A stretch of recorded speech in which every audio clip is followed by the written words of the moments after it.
Springfield's Talk 1041. Hello, everyone. Welcome to the show. My name is Nick Reed. What are we at? Tuesday. That is right. Welcome to Tuesday. Friday, we do have a happy hour.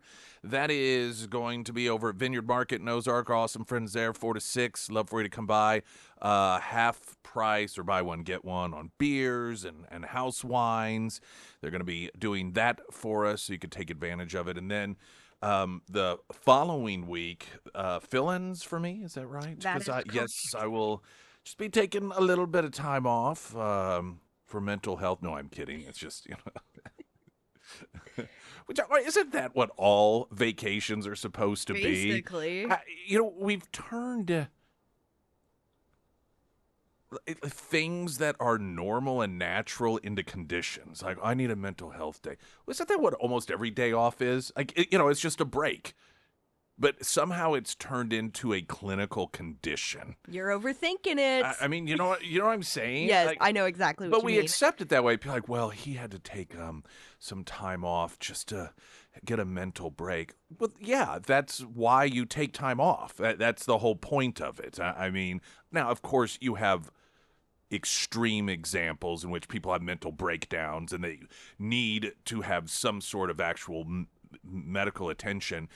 But I know how it's going to sound, but a lot of the quote younger people, that if they're just like, they think, it seems to me, that if they're just kind of just slightly, even maybe depressed because work has been rough and everything, that suddenly that they're in a medical classification and it's a medical need. No, that's just normal. It's the same thing with a lot of the emotional support animals. And I'm not talking about PTSD stuff with vets, but I remember there was an article, and you've seen so many of these, in which some lady was kicked off a plane because of her emotional support cat that she wasn't supposed to have because she didn't get permit, this sort of thing. And the woman was quoted as, well, she's just so sad without her cat. And I'm like, you know what? A lot of people, particularly if they don't have kids, and they leave their pet behind, and their pet is kind of their companion. Yeah, you miss the animal. That doesn't mean that's a medical condition. That's just normal, sort of thing. And we've made victimhood such a virtue that the sort of emotions that 20 or 30 years ago were just normal. Yeah, today's a bad day. Today, it's a diagnosis. Today, it needs attention. Today, it requires a designation of some sort. And, that's not what I'm doing next week. I just taking a week off. So needless to say, you're taking a mental health week. I mean, I guess that's what it is. What are you but that's do? what it always. Are you doing anything?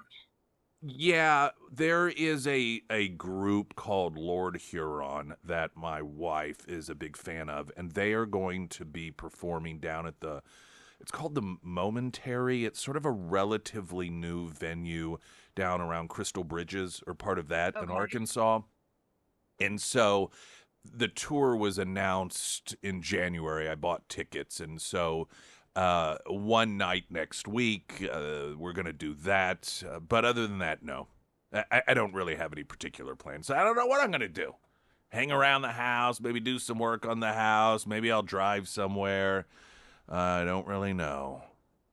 Well, I hope that it's relaxing for you. Just a number of the top tier fill-ins, I guess, during the week. Would you like to know? Yeah, sure. Okay, I'm hearing this just as you all are for the first time. So Monday I have attorney Kyle Wyatt. Tuesday, Darren Chappell.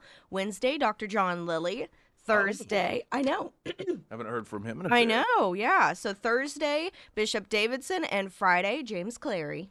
Well, Darren Chappell and Bishop Davidson in particular for that week will be quite good, given the following week, Amendment 4, Amendment 5 votes, and Amendment 5 in particular. So I'm sure that they will be talking about those Oh, I'm sure. things and the vote, which will be the subsequent week. And we do have sample ballots up. Is that correct? Yes, KSGF.com, and that is sponsored by Brad Pistol and Safe Money Radio. All right. Very good. President Trump announced yesterday that he is going to be making a speech to the nation Thursday, 8 p.m. our time, 9 p.m. Eastern. He made a post on Truth Social, followed up with, of course, thank you for your attention to this matter. The post did not reveal the topic of the speech, but the announcement, of course, follows a series of a lot of significant political events. Of course, the unexpected passing of Senator Lindsey Graham, of which his sister is going to fill that slot for a very short period of time until the election takes place for the replacement of Lindsey Graham. And I imagine it's going to be regarding Iran. I'm not sure if it is going to be. You can have one of two reasons. Generally, an announcement like that, particularly if you're talking about a conflict with a foreign nation, is because it is felt there's going to be something different, perhaps an escalation to a level that is felt warrants an actual address to the nation to explain, all right, this wasn't expected, this is what we're looking to do, and this is why we're going to do it. I suspect there will be a lot of speculation about boots on the ground or just a number of different potential escalatory announcements being made. Or it could also be due to what is felt a need to just kind of let people know, here's why this thing's dragging on. Trump has never been one that said we won't ever get into a conflict with another country. In fact, I don't know why this kind of drives me nuts. People are like, he said we'd never get into another war. I mean, one of the more viral videos that have gone around is him on the campaign trail saying that we will bomb the blank out of Iran. This people love to recreate history. I think because people, some of which were Trump supporters, don't like the fact that we have gone the route that we have with Iran, which is perfectly fine. They want to tell themselves they were promised something like that would never happen. And that's just not true. Trump has always been against the, quote, forever war. And you can call it justification or rationalization, whatever you want, but here, this is Trump does not like spinning his wheels on anything. When any sort of situation that he's involved in gets to a point in which he feels progress isn't being made, any attention that continues to be paid to that without progress is a waste of time in his mind. This is just how he has always operated, whether it's business deals or any sort of project that's going on. At some point, you're like, okay, we're not getting forward momentum here. We're spinning our wheels in mud. So let's either change course, figure out how to get out of this, mud tire spinning situation, or let's just cut our losses, just get out and stop where it is. And that's the way that he viewed, and I agree, that we operated when it came to so many of these wars. Iraq's a great example. It's just like, all right, what are we doing at this point? And that's what Trump doesn't believe in. When Venezuela, for example, he saw, although it wasn't a war, it was a bit different, but an engagement with a foreign nation that did involve military. But it was very quick. It was, here is our mission, here is our goal, this is our timeline, and let's get it done. With Iran, there clearly was some sort of timeline, and I believe that, part of his frustration now is that this thing isn't getting done and wrapped up. And so perhaps this is part of the reason for the address of the nation on Thursday is to either alter course in order to get this thing wrapped up. Now, some argue what he's been trying to do is just sort of keep things on a even keel until after the midterm elections and then take whatever actions may be necessary that might make the markets go crazy, something he's been trying to avoid because of the elections. But regardless of all of that, the aside from making an announcement perhaps that we're going to escalate things militarily, that an explanation as to here's why things are where they are, in order to try to pacify people that are saying, what is going this thing, why do we keep letting the Iranians drag us along? Because it does right now appear as if we are dealing with Iran the way that previous presidents have always dealt with conflict, and that is this little tit for tat, and they make a promise, and we're like, okay, and then they break the promise, and we're like, uh-oh, and then they're like, no, we promise again, and then we're like, okay, and dislike Trump or like Trump, reasonable people can recognize that that's not how Trump has dealt with foreign problems in the past. He's been very decisive and has managed to get things done quickly. And that's just not perhaps happening on the timeline that he had hoped for and expected with Iran. I just imagine that Thursday it's going to be one of those two approaches, if in fact that is what he's going to be talking about. But I really wish people would stop claiming that Trump said we would not get into any wars, and just revisit that speech in which he talked about bombing the blank out of Iran. It was a campaign speech, and that's what we would do if necessary. He never said we would not get into any sort of military conflicts. And as much as some people, even Trump supporters, want to believe that, that's just not true. You can disagree with what he's doing, but rewriting history, that's supposed to be a thing people do on the left. So we can just leave that to them. Latest news update.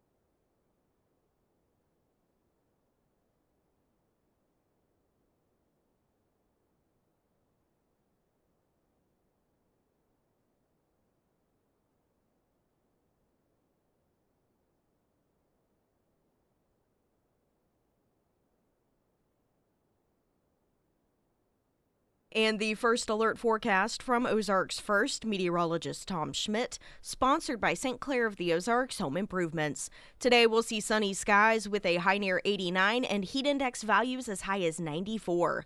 Tonight mostly clear with a low around 70. For your Wednesday, a 60% chance of showers after 1 p.m., otherwise mostly sunny with a high near 87, heat index values as high as 92. And for Thursday, a chance of showers in the afternoon, otherwise mostly sunny with a high near 88.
that story about the kids at camp and the essentially somewhere around 200 being rescued last Friday that happened?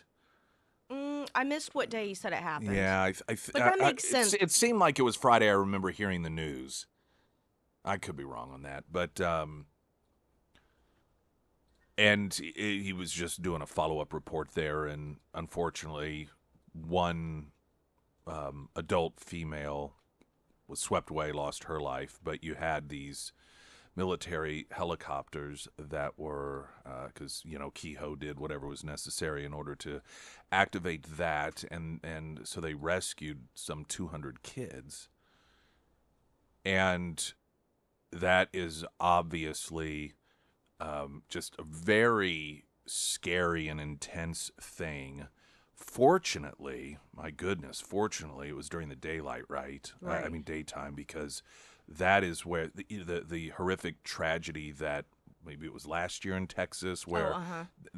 that was at nighttime. You just think about what a nightmare, especially if you're out, because you think about it, flooding like that, and you're out, whatever electricity you have is gone. So unless there's any moonlight whatsoever, it's just total darkness. You have no bearing as to where you are or where anything is because of the water. It is really, truly the thing nightmares are made of.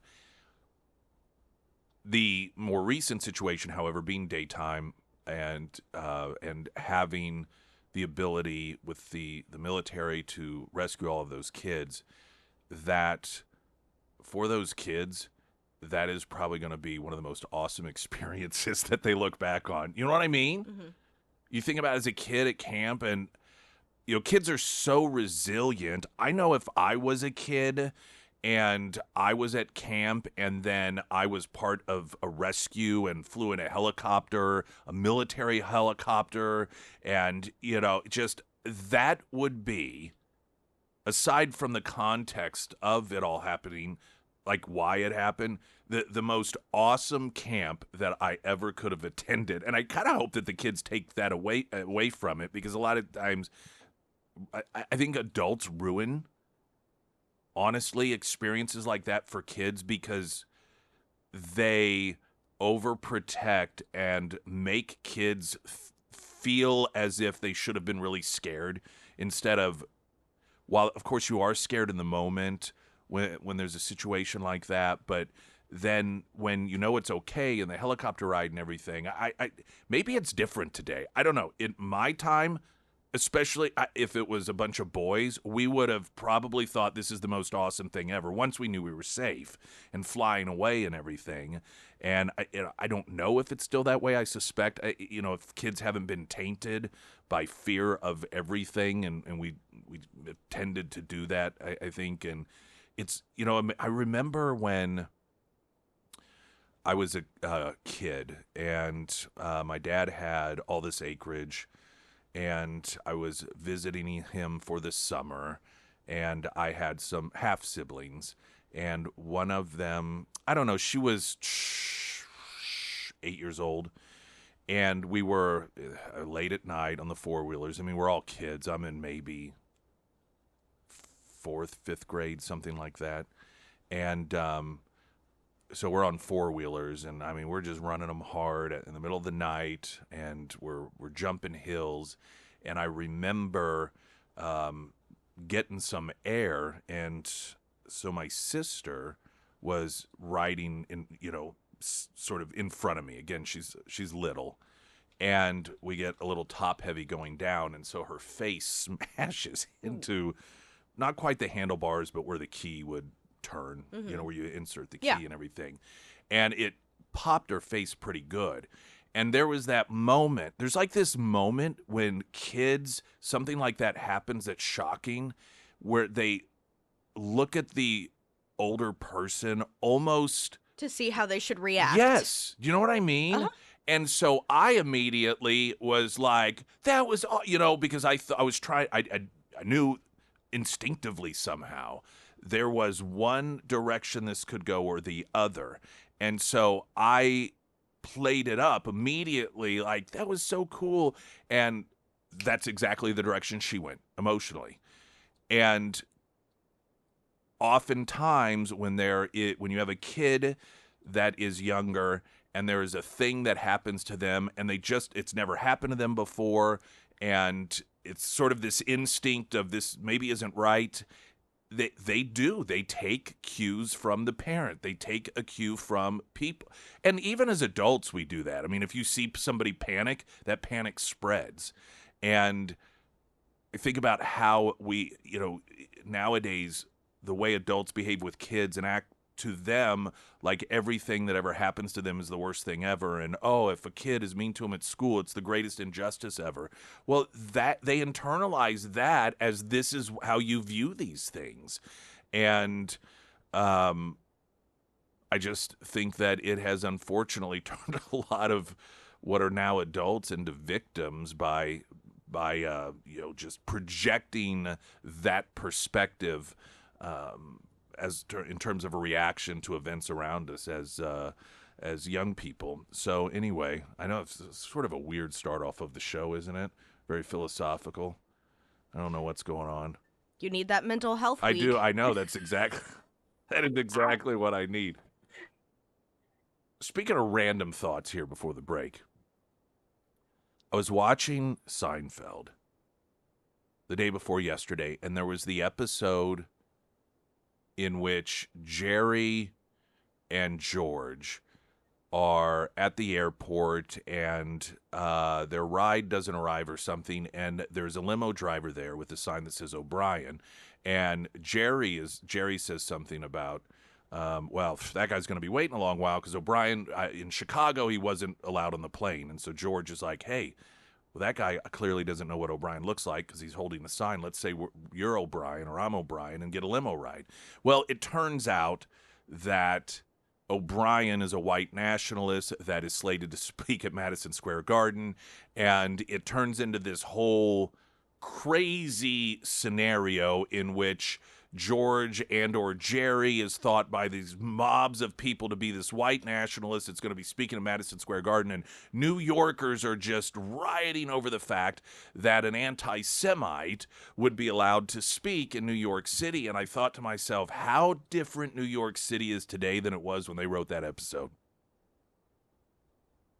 Today, the riots would be if some high-profile Jewish individual was going to be speaking at Madison Square Garden, and outside you would see all the protesters that were chanting from the river to the sea. You'd have all of these different terrorist flags flying. You'd have the face covering, people dressed as if they were Hamas. And it was such a remarkable reminder of how different New York City was that you had this entire episode based off the premise that the idea of anti-Semitism was such an old idea that in New York City, an anti-Semitic white supremacist coming to speak was something that outraged New Yorkers to such a degree that they were rioting in the streets. And today you've got Mamdani, you've got Ocasio-Cortez, you have all of these anti-Semitic Democrats running through the streets of New York City. And man, what a difference the Democrats have made for New York City. Oh, and for the better, clearly.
How about some bull riding action?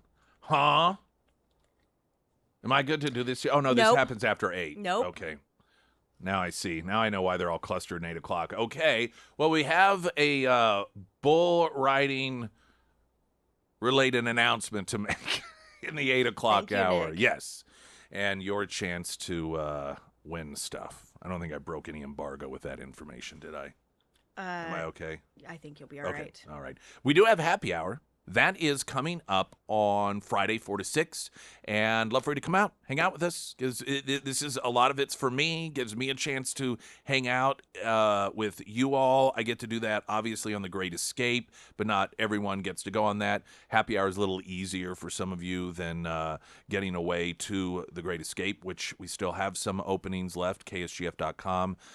Information there. Punta Cana, Dominican Republic, going to be totally awesome. HVAC Master sponsoring the trip this year, or I guess it would be next year. But happy hour, and of course, every Friday do the show out on location. Wednesdays do the show at Springfield Livestock, but I don't really get a chance to hang out because I'm doing the show. So the happy hour is an opportunity for me to do that with you. Buy one, get one on beers, house wines. That'll be Vineyard Market 4 to 6 on Friday.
Springfield's Talk 1041, the first alert forecast from Ozarks First, meteorologist Tom Schmidt, sponsored by J&S Automotive. Today we'll see sunny skies with a high near 89, heat index values as high as 94. Tonight mostly clear with a low around 70. For your Wednesday, a 60% chance of showers after 1 p.m., otherwise mostly sunny with a high near 87, heat index values as high as 92. And for Thursday, a chance of showers in the afternoon, otherwise mostly sunny with a high near 88. Sorry, I was trying to get the TV set. Whatever, I'll do it later. All right, Ro Khanna, who apparently is the wealthiest either member of Congress or Democrat in Congress. He is planning on running for the presidency. He might actually tie with Gavin Newsom for just the most obvious fakery, if that makes any, trying, Gavin Newsom, you're like, all right, we know what you're doing here. It's cringy, complete lack of authenticity.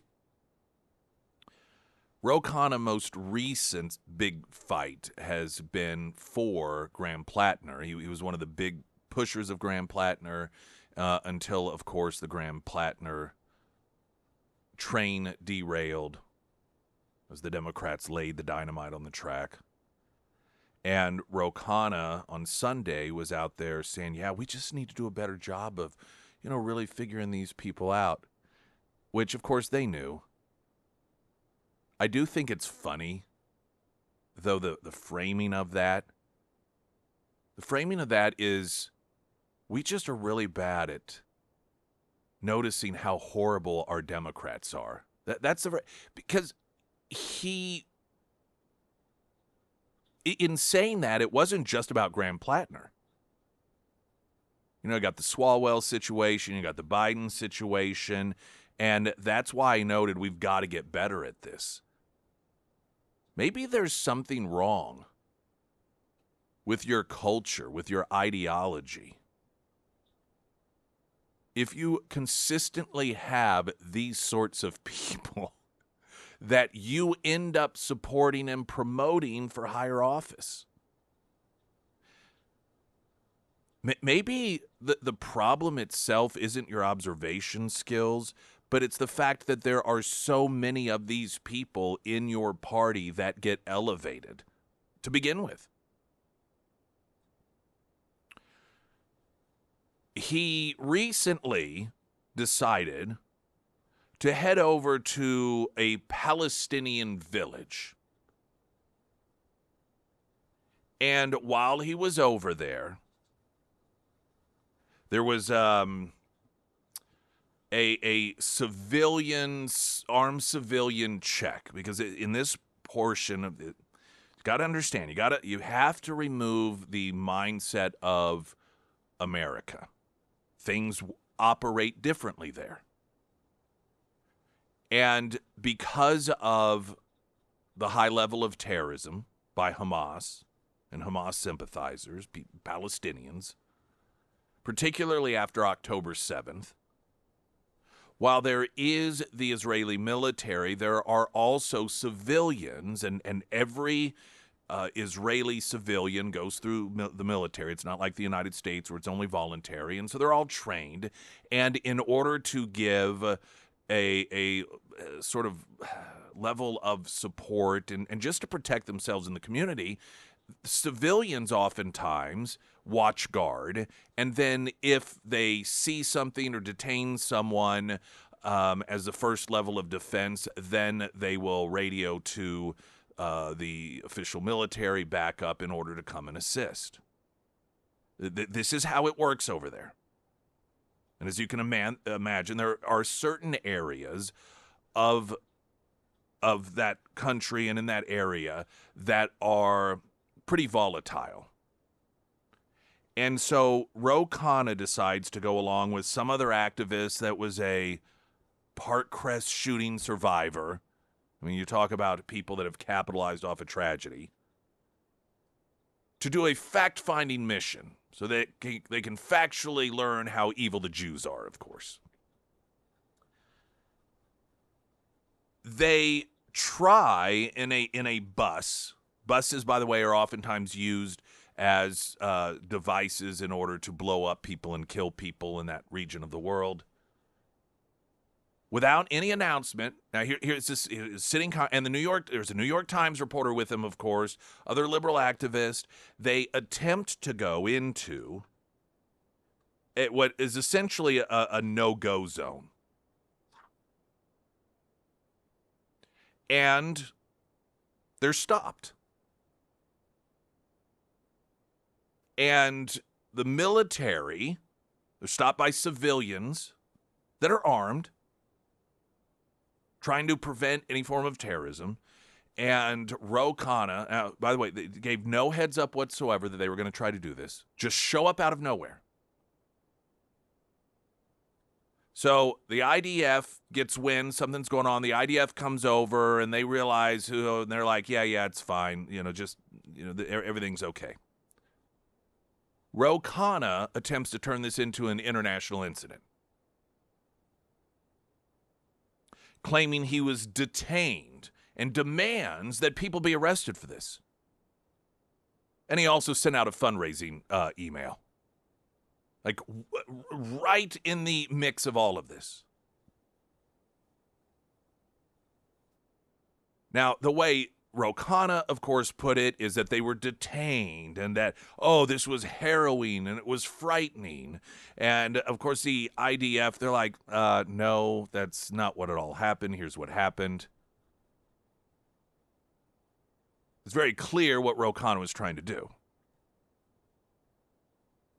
He's trying to get his name in the news in a more positive manner. I believe it was twofold. One, he wants to get the stink of his telling the world what a great person Graham Plattner is off of him and get his name in the headlines as someone that is really going to stick it to the Jews, demanding that Jews be rounded up and arrested because they're evil. They tried to detain him, recognizing that in the current Democrat Party environment, you have to, if you want that nomination, you have to be bona fide anti-Semitic. You have to prove your street cred.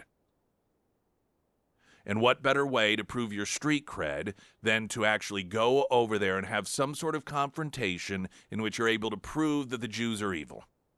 He even played the race card, of course, because he's a brown person this happened.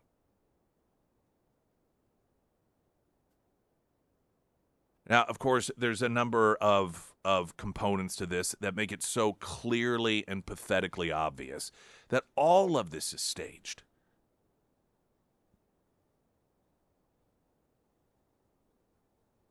And it's the inauthenticity of these people is almost sad.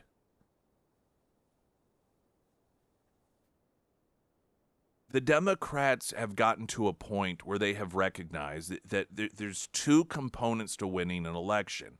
One, you have to prove that you understand the evil of the enemy more than all of the other contenders, and the enemies being Republicans and Jewish people. And the rich. Throw them in there as well. And you have to prove you hate them more than everyone else and that you are willing to punish them more more than anyone else. Then at the same time, you have to craft a personality. You have to craft a persona, which is really sad on both fronts because, one, you're catering to a political party that you're acknowledging is driven primarily by hate. Because you have to show them that you hate more than all the other candidates do. But the other pillar here is the fact these people have no themselves. Like, I don't even know if they have a true them, if that makes sense. And I think a lot of people struggle with, who am I really? But you have a sense to a degree of who you are as a person. Can you imagine? Almost as if it's somebody who wakes up with amnesia and has no clue who they are, what drives them, what is of interest to them, what sort of person that they truly are. Because everything is theatrical to them. Everything is, what do I need to be in order to get people to support me for power, and then I'm going to create that character.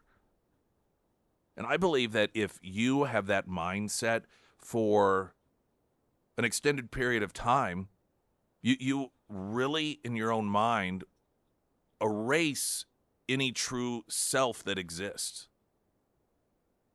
And you are nothing other than a drawing. You're nothing other than a caricature. And what a sad, empty way to live life. And all for power. Shell of human beings. Springfield's Talk 1041. I'm Nick Reed.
Sarah Myers. Thank you. The Pyramid Roofing Company. We've had some pretty severe storms roll through the listening area, specifically last week, and we have even more rain in the forecast for both Wednesday and Thursday. Now, if you have roof damage, or maybe you have an older roof and you just want to check up to see how your roof is holding up after all of this crazy weather that we've had lately, reach out to Josh with the Pyramid Roofing Company. They offer emergency tarping services if you need them, free roof inspections. They always use high quality materials that are built to last. Plus, they offer discounts for our military and our first responders on new roof installs. If it is time to have the Pyramid team out to your home or to your business, reach out to Josh today. You can find all of the contact information for the Pyramid Roofing Company under the Sarah's Endorsements tab at ksgf.com. Pyramid Roofing Company text line. Morning, Nick and Sarah. Wondering why a U.S. congressman would have any business in the Middle East, much less have any pull. It's all about presidential ambition. And that's the thing about it. Everyone knows that. And I think he knows everyone knows that, but everyone still plays this game. So Ro Khanna, who, he posted how frightening this whole experience was. Now, mind you, when he heads over to this area,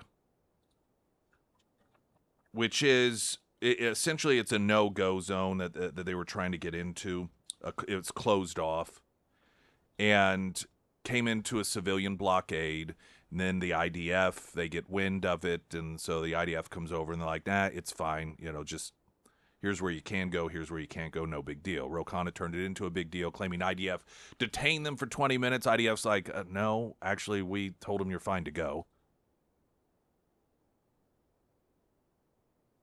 He went on to post, as if he can't be obvious enough. He told the New York Times, rather, it's not a good idea to detain long-shot presidential candidates. Oh. So I guess this is part of his official announcement. I mean, it's cringy how obvious it is. He further went on to make sure everyone knew how important he is, noting that in the past few weeks I've been attacked by Donald Trump, Elon Musk, the Netanyahu government for standing up for my values. Just shut up. You're not that important. He said, judge me by my enemies. This is his I am Spartacus moment that Cory Booker had a few years ago.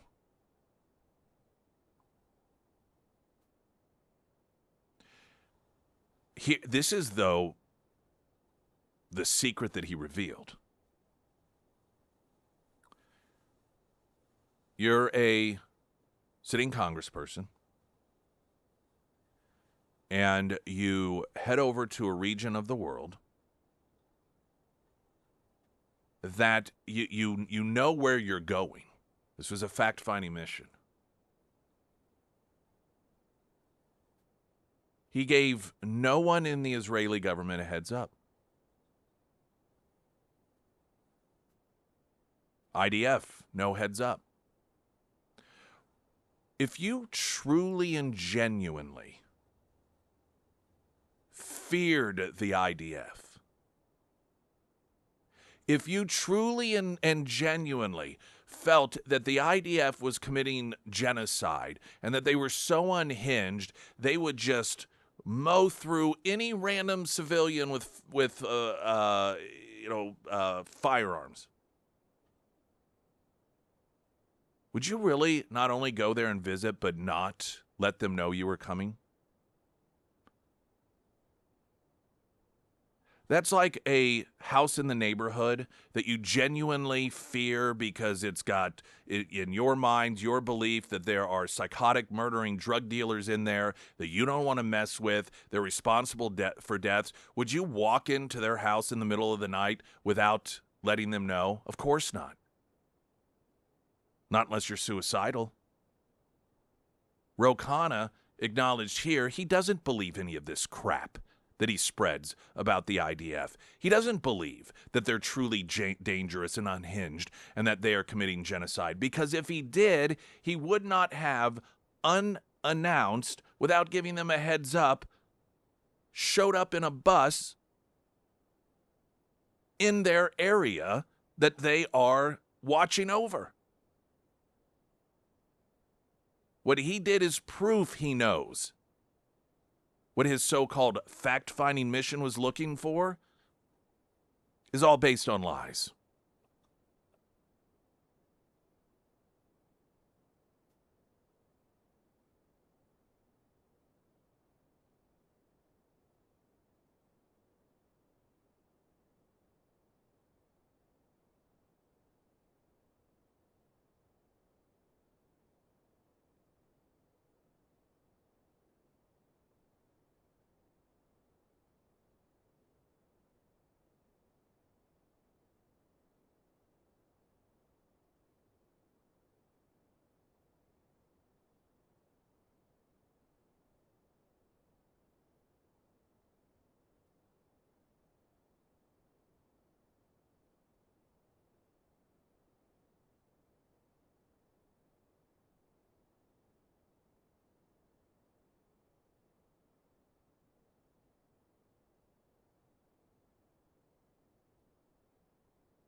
I think the best way to deal with people like Ro Khanna and this entire staged, I was detained scenario that he crafted for the purposes of attention should be met with ridicule and mockery and the labeling of a Jesse Smollett type figure, because that's what Ro Khanna did. He pulled a Jesse Smollett. You want people to think that you are some sort of victim in order to elevate yourself for career path purposes. And in order to do so, you create a situation that makes you look like a victim. Ro Khanna is the Jesse Smollett of Congress.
Well, the Democrat activists are all over some of these Democrats, Kamala Harris being one of them. Regarding Lindsey Graham, she posted, "I'm saddened to learn of the passing of my former colleague, Senator Lindsey Graham. He was full of wit, energy, charm. He cared deeply about the Senate and the people of South Carolina. Doug and I are sending our thoughts and our prayers to his friends and loved ones." And I mean, she is getting ripped up and down by left-wing activists because you are... See, this is the problem when you create hordes of people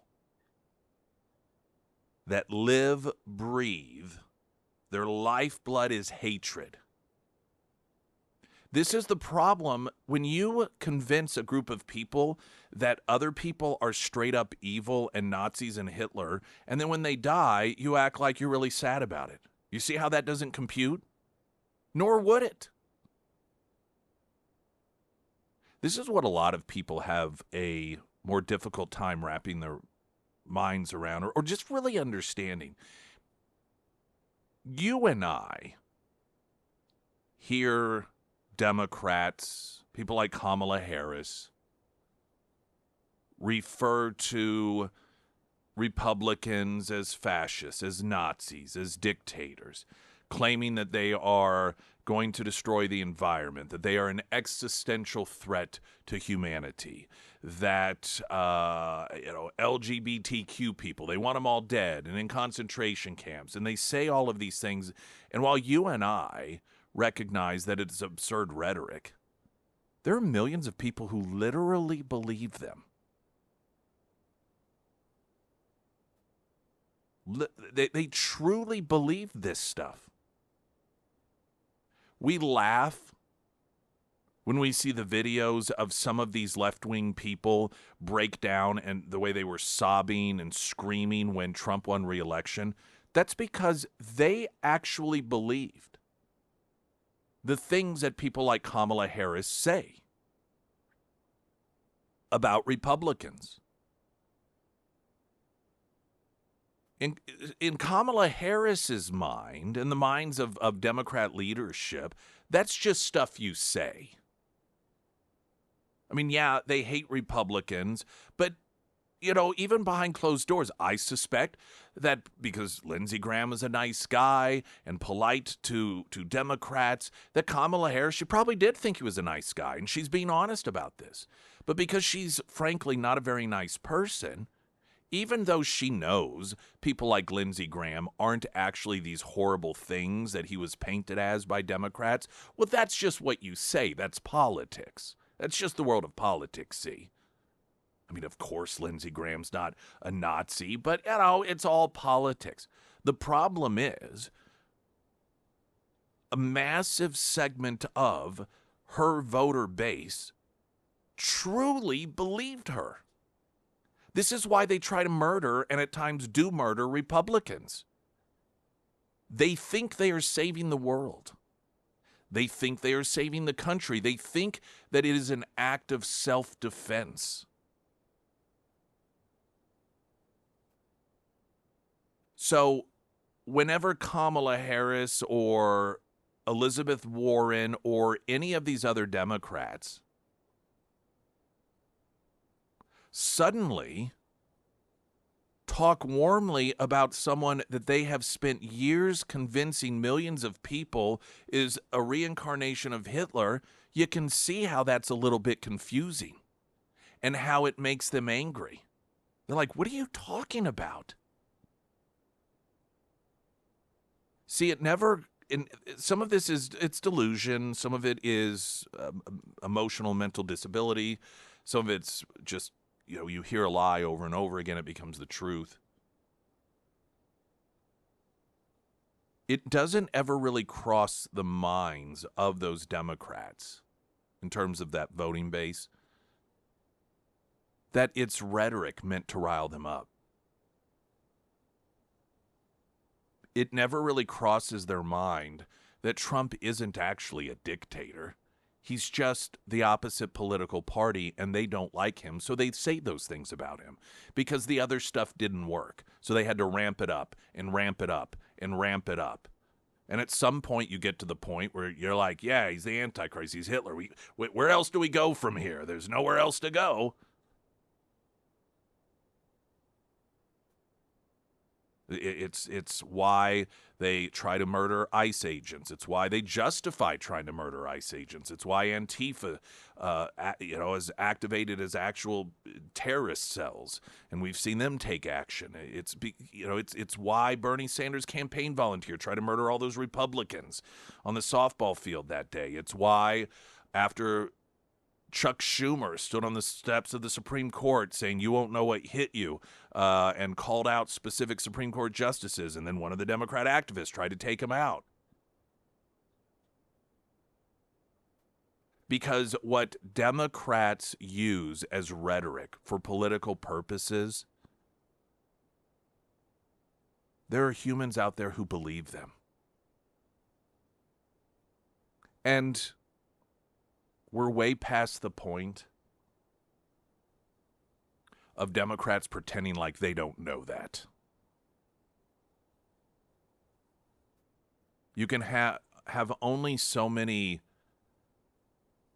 assassination attempts in which the reasons for the assassination attempts are the talking points of the Democrats before you go, maybe there's a connection here. Once you could be like, twice. But when it becomes a consistent behavior pattern of unhinged individuals who, as Democrat activists, believe that they are righteous in doing good, in saving the country and saving the world based off of the things that you say.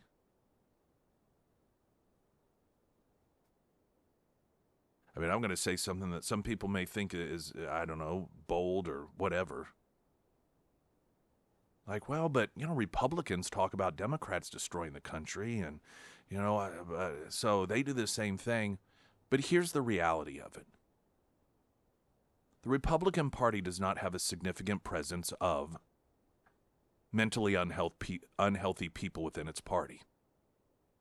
Mentally unhealthy people are generally not people that take a logical, measured view of things. Hence, they're liberal. I mean, let's just be honest about it. What is the more constitutional, the more conservative, the more Republican presentation of things? Things that just make sense. Well, people who are oftentimes able to make sense of things show that their minds are working. So if you're an individual that doesn't have that ability to recognize logic, to utilize logic, you're an irrational person, well, clearly the Republican Party's presentation is not going to resonate with you. But one that name calls, screams and yells and says they're evil, we're good, that clicks. It's about the audience. Republicans don't have a significant portion of their audience that is going to believe they are saving the planet by taking out the evil Democrats. Not to mention, Republicans just don't, frame, vote for us, we're good, they're evil. That's all you need to know. Forget if our policies work. That's irrelevant. They don't, say the other side are a bunch of dictators that are going to throw you in concentration camps. You serve that up to an audience of people who are paranoid, who are delusional, and you get numerous attempts to kill political opposition. And then when one of those same voices, like Kamala Harris, starts saying all these nice things about Lindsey Graham, no wonder those very same people are confused and ticked off about it. Because it doesn't compute. Got weather coming up in a moment. Pyramid Roofing Company text line 447 KSGF. Latest news update.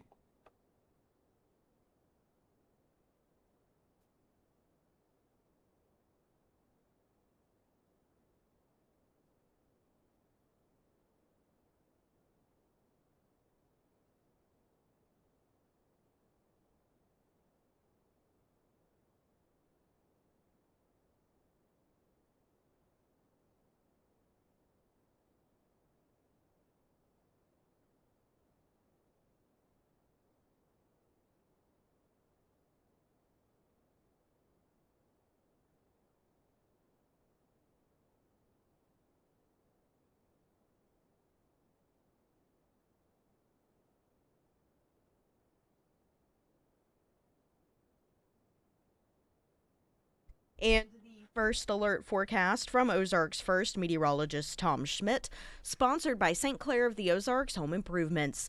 Today we'll see sunny skies with a high near 89 and heat index values as high as 94. Tonight mostly clear with a low around 70. For your Wednesday, a 60% chance of showers after 1 p.m. Otherwise mostly sunny with a high near 87 and heat index values as high as 92. And for Thursday, a chance of showers in the afternoon, otherwise mostly sunny with a high near 88.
All right, Brookline Door Works. Listen, we think of garage doors, your home, and yeah, obviously, but if you're a business, there's a great chance that you also have garages. I know we've got big, huge, giant bay doors for one of our um, infrastructures here that we keep vehicles in, and a lot of you as businesses have that as well. And that can be an expense. You do routine maintenance on that thing? You really ought to, because what happens if a spring breaks and you got calls to me and you can't get people out, right? You can't get those vehicles out, or you got that security gate even, and it's 5 o'clock and everybody's waiting to go home, but that door doesn't open. What do you do? So Brookline Door Works, um, a lot of local businesses have them on call 24/7. Springfield Fire Department, Brookline Doorworks, that's who they go with because of their 24/7 response. They have someone on call 24/7. And obviously, if you're a fire department and there's a fire and you need to get out, that's pretty important. So they have to make sure that they have someone on call in case there is any sort of problem with those bay doors.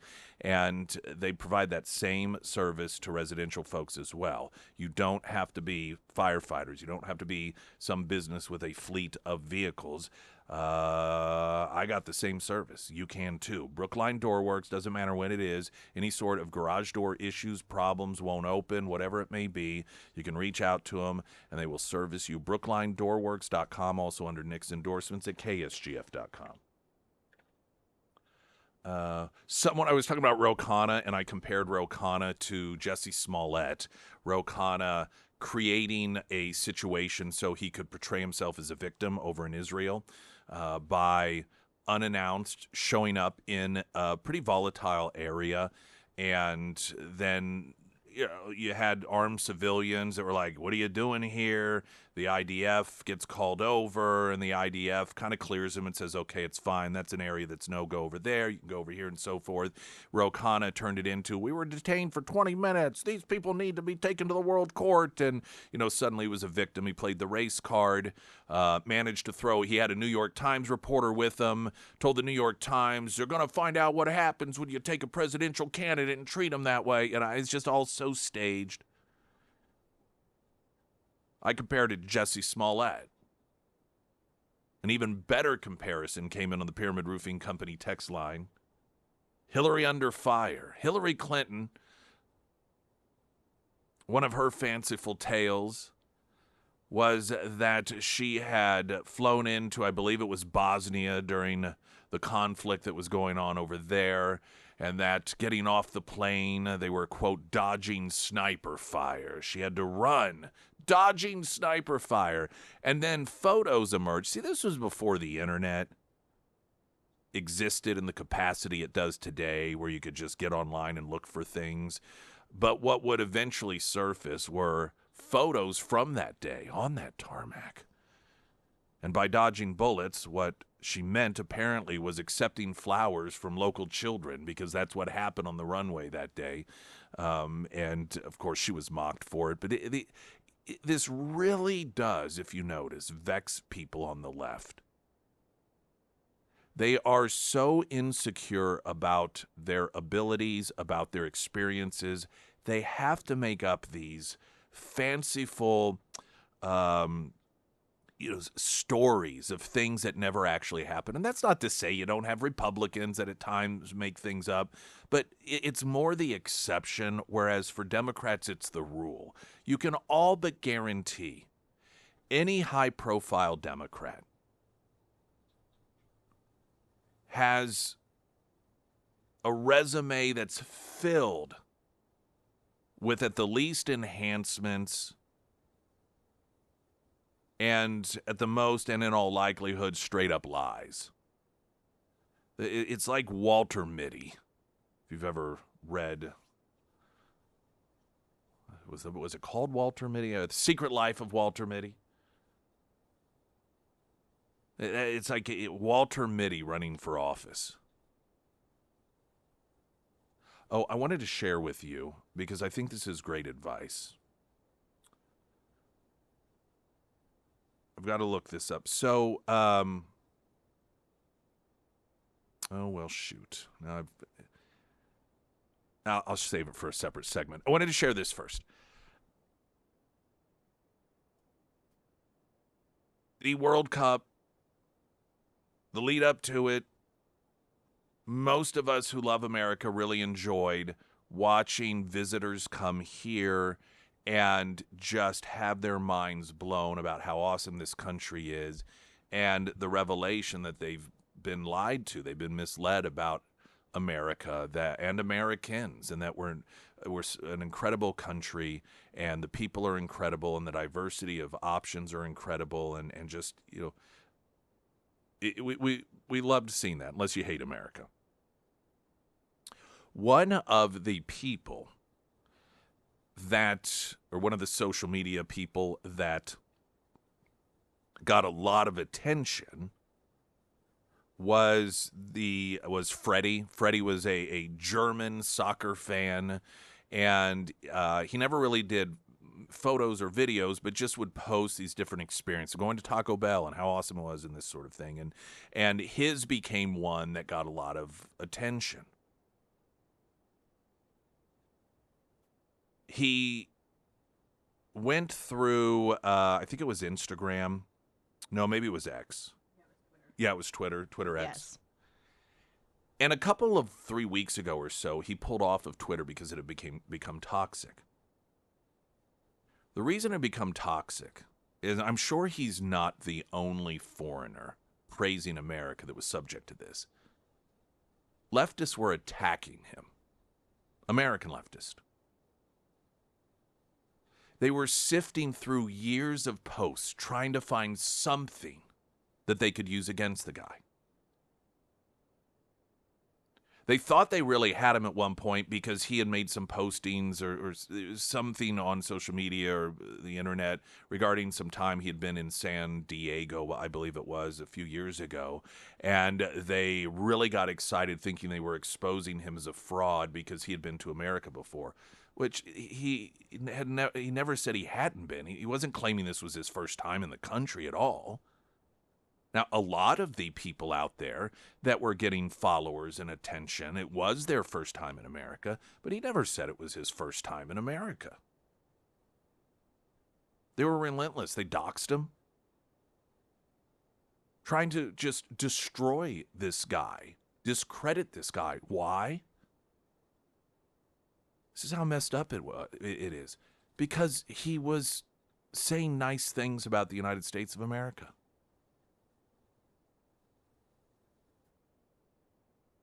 The irony of all this is that the left claims it's the right in this country that's xenophobic, that foreigners should be afraid of. In fact, that's what the foreigners had been told, that it's MAGA world, that Trump was going to have ICE round up these people. There was a gal from Scotland who her friends told her she was nuts for coming to the U.S. because ICE would detain her and she may never get home. Yet whenever these individuals, these guests to the United States get here, which side of the aisle actually goes after them? Which side of the aisle attacks them? Which side of the aisle doxes them? It's leftist. The people who claim that they care so much about people, particularly of other countries who happen to be in ours. Now, he's back, quote, Freddie.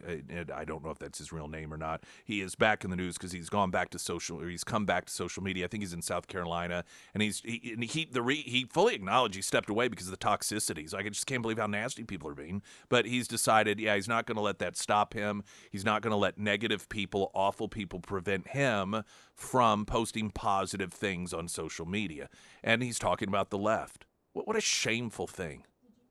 Did you see that he was invited to the White House? No, I did not. Yeah. I hope he goes. Yeah, I would. I looked to see like when he was supposed to visit. I haven't seen an actual date, but yeah, he was invited a couple weeks ago. It really does show you the truth about who people are in this country. It really does show you who the kind, compassionate, welcoming people are when it comes to visitors to our country. It shows you who the party of hate is. And the number one sin of these influencers, particularly Freddie, that the left has come after and tried to destroy, is that they loved America. They're saying nice things about our home. What horrible people these are. Just bad, miserable, hateful, dark people who project themselves as the personification of love. It's a twisted love, that one.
Springfield's Talk 1041, the first alert forecast from Ozarks First meteorologist Tom Schmidt, sponsored by J&S Automotive. Today we'll see sunny skies with a high near 89, heat index values as high as 94. Tonight mostly clear with a low around 70. For your Wednesday, a 60% chance of showers after 1 p.m., otherwise mostly sunny with a high near 87, heat index values as high as 92. And for Thursday, a chance of showers in the afternoon, otherwise mostly sunny with a high near 88. I want a great homeloan.com. Any of your home loan needs, refinancing may be a thing for you. There's still this mindset when it comes to home loans themselves that, well, I can't qualify because of my credit score, or particularly if you're a veteran and maybe just whatever circumstances, you kind of made some decisions that led to a lower credit score. There are specific programs for you. The 20% down thing, I know Alex Carricker said a few weeks ago that there's still people who believe you have to have 20% down on a home. And so you kind of get into this cycle of paying somebody else's mortgage by way of rent, because if you rent, that's what you're doing. I've heard a lot of renters say, well, I just don't want to have a mortgage. You have one. It's someone else's. And you don't necessarily have to be locked into that. You think, I don't have enough to save up a big chunk. Some circumstances, you don't have to have anything down. It just depends. So don't allow those mental roadblocks to prevent you from what could be future home ownership, if that is something that you want. Reach out to them. They can talk with you, check out your particular situation, and you can go from there. It all starts at iwantagreathomeloan.com.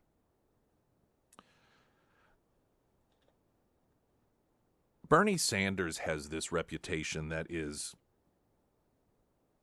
inaccurate, and that is he may be crazy, but at least he tells the truth. No, he doesn't. The guy is just as full of crap as the rest of them. Remember, he got called out during one of the election seasons because he was accepting,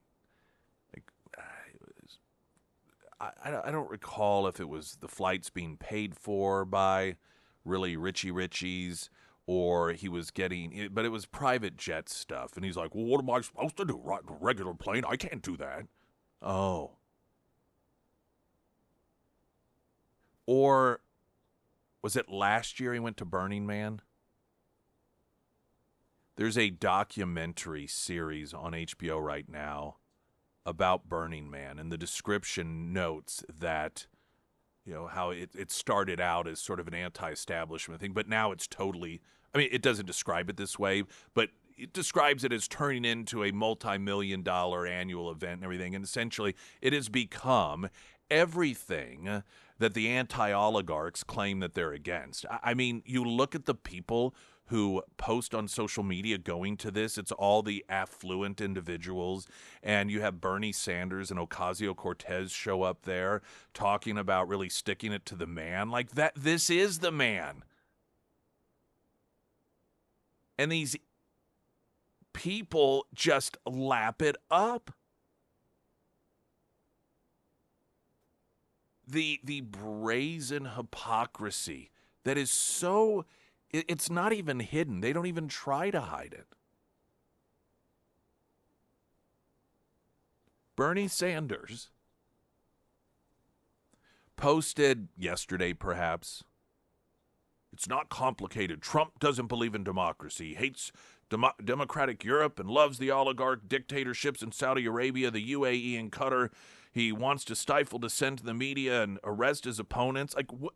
Do you not realize you're talking about you and your party? You are talking about a guy who was arrested by your political party. Remember that? The mugshot thing? That's because he was arrested by the Biden administration. You know, the guy you campaigned for? The guy you voted for? I'm sorry, is Bernie Sanders not one of the driving forces behind overturning the recent election in Maine? Is that how democracy works? Whenever the candidate that your voters choose looks like he may not win, you force him out, and then the elites handpick the next person? Is Bernie Sanders not the guy who went out there and helped campaign for Kamala Harris, another handpicked individual after the Democrats threw over that election because they decided that the voters chose wrong when they picked Joe Biden again? This persona that Bernie Sanders has somehow managed to pull off as, I've even heard Republicans or conservatives be like, well, I'll say this for him. At least he says what he believes. The guy's a lying piece of trash. He's fake. He's no more real, no more authentic than Kamala Harris, than Gavin Newsom. He's an old, rich white guy that has been peddling the same scam year after year after year. Do you know why the most significant portion of his support base are young people, particularly college-age students? Because this is the first time that they've been introduced to his scam. See, over time, what happens is they realize it's a scam. They realize he's full of crap. They realize he's got multiple mansions. They realize that he used to talk about the evil of millionaires until he became one, and then it shifted to the evil of billionaires. And if he lived long enough to become a billionaire, suddenly he'd be trashing on trillionaires and billionaires would be okay. As his college-aged supporters realized that he's taking private jets from oligarchs all across the country, they start to wake up and realize that while he has them convinced he's a defender of democracy, he's helping overturn Democrat elections. The guy's not honest. He's not authentic. He's a cartoon. And he's been peddling the same scam for decades. And what is so hilarious about so much of his support base is they think that they're on the edge of something new and revolutionary. This guy, his ideas are older than time itself. And that is, put me in charge, I'll fix it all. I'll just give free stuff to everybody. Put me in charge, I'll make all your problems go away. That is a scam that has been going on since the beginning of time. And the hilarity of these younger people who roll their eyes at, quote, boomers who don't know what's going on and fancy themselves really being on the cutting edge of society. And here they've put themselves in the pocket of this rusty old man who looks like he combs his hair with a balloon, who is just regurgitating ideas that have failed for centuries. Oh, yes. So edgy, so revolutionary, these people on the left are, these social democrats of America. Yeah, you're really on the cutting edge of stuff here.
Sarah Myers. Thank you. Springfield Livestock Marketing Center coming up later this morning. They have 2 sales happening out there.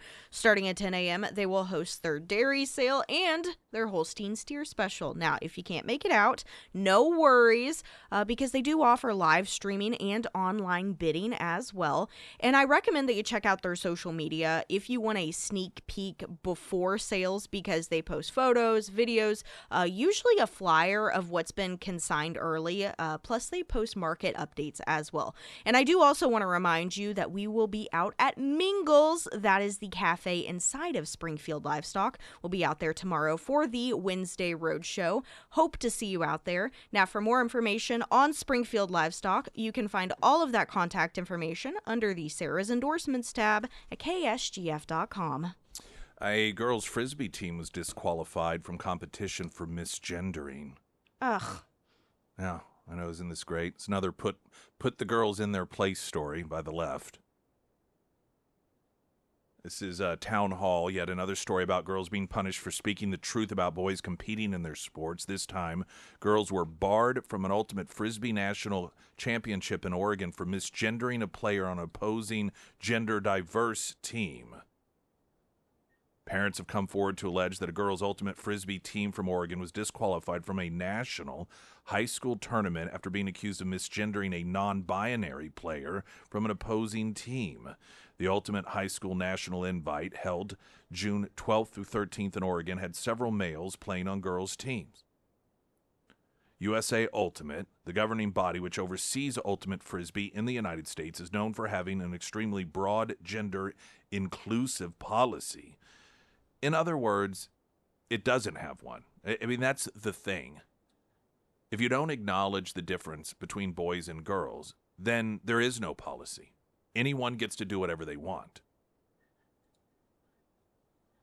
In 2020, the organization announced it would be allowing players at all levels of competition to participate in the gender division in which they are most comfortable, regardless of who they actually were. The policy also does not require any medical intervention, such as hormone replacement therapy, or so you don't even have to pretend. You don't even have to put. If you're a guy with long hair, you don't even have to put it in a ponytail. Just say, "I'm a girl," and they're like, "Okay, that's what matters." Policy reads: within our division, as they currently exist, USA Ultimate will not discriminate on the basis of gender identity, regardless of sex assigned at birth or any other form of gender expression for participation in any division. So a boy can just say, "Yep, I'm a chick," and they're like, "That works for us," because guys call the shots.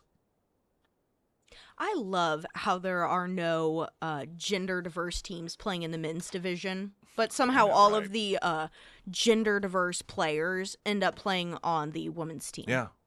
It's funny how that works. Well, and that's why this isn't even, they frame it as a trans issue. It's not even that. It's a woman's issue, because women are the ones that always get injured. Women are the ones that always are forced to share a shower. Women are the ones that are always forced to give up a scholarship or the first place or to make it to the next level of competition because of a boy. It is never the other way around. Never the other way around. And it's never, to me, one of the most appalling aspects of this is when girls, particularly this has happened at a lot of colleges, I think some high schools as well, when they have complained about it, they've been told that they need to go to counseling. If they feel uncomfortable showering with a physical male who identifies as a female, that they need to go to counseling. This is what we used to tell women back in the 40s and 50s when they were a problem, that they were hysterical. They needed some help. They needed some mental health help. They needed to see a psychiatrist. And Democrats have taken us back to that place when a woman has a perfectly reasonable, particularly, some of these girls in college have been victims of sexual assault. And then you tell them if they are uncomfortable having a boy who is fully physically a boy stare at them in the locker room. If they have a problem with that, there's something wrong with them. They need to go, the girl needs to go to counseling. This is what Democrats have done. I mean, are you just going to tell them next? You just go back to the kitchen? You're a, quote, birthing person? Know your place? Because, of course, that's a name that we are told by the left. Women should now be called birthing people. That's what they've reduced them down to. Yes, the party of women. The Democrat Party 2026. There's some new numbers coming out showing the relatively significant decline of quality of life while rent is going up in New York City, because socialism always does exactly the opposite of what it says it's going to do. I have some of that next. I'm Nick Reed.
Under the leadership of Mayor Mamdani, rent in Manhattan has skyrocketed to an all-time high, $5,295 a month, which represents a nearly 10% increase over prior to his being sworn in. So some massive immediate success being shown there. New York has spent years aggressively taxing the wealthiest residents because that's what makes things better, right? This is what we're told. Over and over and over again, we're just going to tax the rich. Taxing the rich somehow magically lifts everyone up, magically makes costs go down, while magically making lower in income people suddenly make more money. Except for that's never how it works. A new study released yesterday by the Citizen Budget Commission revealed, this is out of New York, that New York's share of America's millionaires had dropped sharply since 2010, triggering a nearly $11 billion shortfall in tax revenue in a single year, as high earners packed up and left for lower tax states. The analysis shows New York's share of millionaires fell from 12.7% in 2010 to only 8.7% in 2022, the steepest decline of any state in the country. Well, good job, Democrats. Every one of you that any time, I mean, we saw it with Hochul. We've seen it with the mayor of Seattle. When it's brought up, millionaires leaving the city, good riddance. Don't let the door hit you on the way out. Suddenly, they don't have as much money to pass around.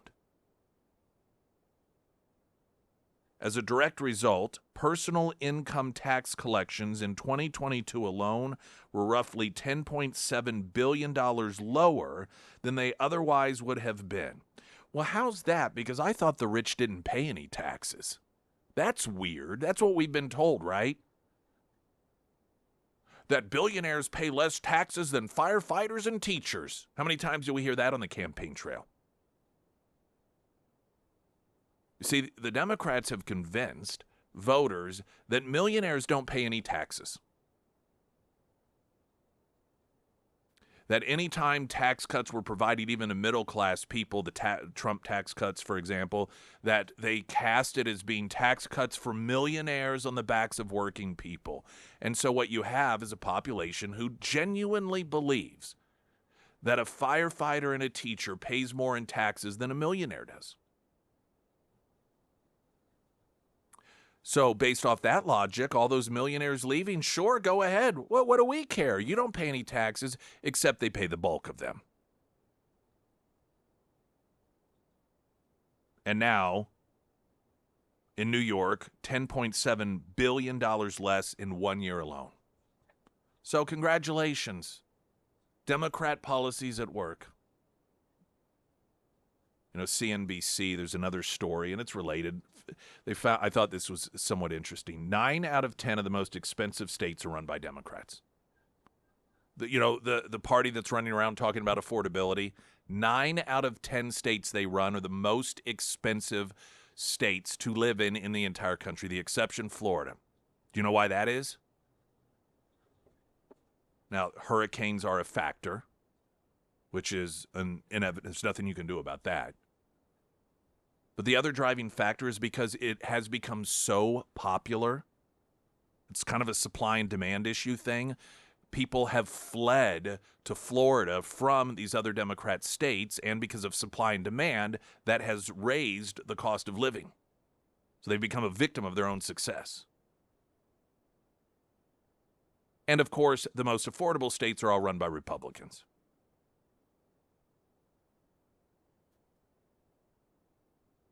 There's the insanity, however, of people. And these are the Democrat voters. They will vote over and over and over again for more of the same, driving themselves into the ground. And then they will blame Republicans for it. Just like they blame the United States for the fact that Cuba is a crap hole country under communism and socialism. Just like Venezuela used to blame the United States. They always blame the successful people. They say their way is not a success. And then when their way fails, they blame those that they claim are supposed to be the failure but turn out to be the success. Makes sense, doesn't it? Meanwhile, Mayor Mamdani shrugged off complaints about a 12-block-long homeless encampment near the popular Intrepid Museum, telling reporters on Monday that he'll, quote, I'll look into it.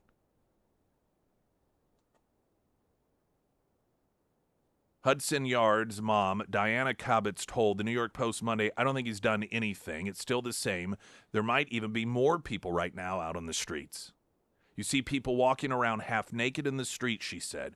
They're smoking whatever they're smoking. You see needles on the street about every 20 feet. Sometimes you see a homeless person. And all day long, all night, a lot of the parks, there are a lot of people. There are tons of tents and people are sleeping everywhere. The New York Post blew the whistle on the gritty encampment Friday, followed up on Sunday to find that the unsightly shantytown had grown to 12 city blocks with open-air drug use and prostitution, as well as stolen merchandise on display for all to see. So under Mamdani, the rich flee, which means the massive amount of taxes is gone. The poor get poorer. And the homeless encampments and prostitution and stolen marketplaces expand.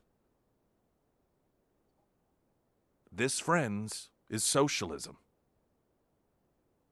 News in 60 seconds. I'm Nick Reed.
Springfield's Talk 1041. I am Nick Reed. Welcome to the show, everyone.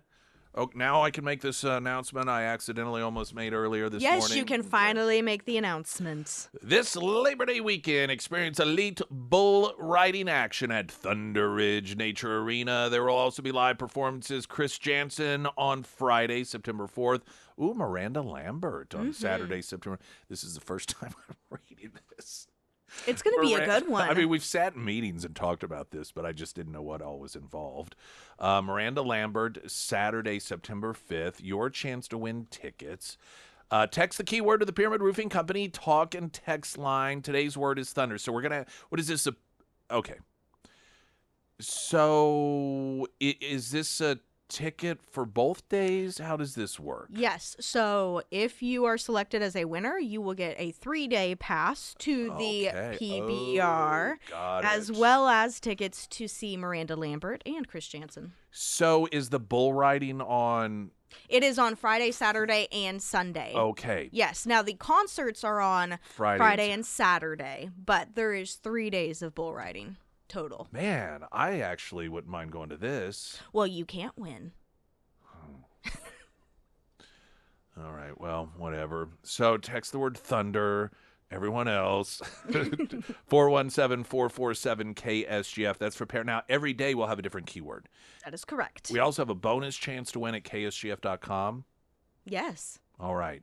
So is that a separate pair, or is that an additional way? That is an additional way. Okay, got it. Yep. So yeah, so if you don't want to do the text way, you can do the online way if you want. Now, if they do both, does that double their chances? It does. Okay. Yes. Oh, got it. That's the bonus part. Okay. So a bonus entry. There we go. Okay.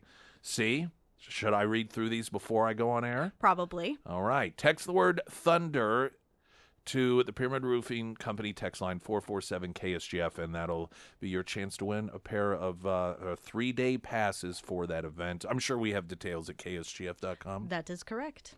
Latest news update.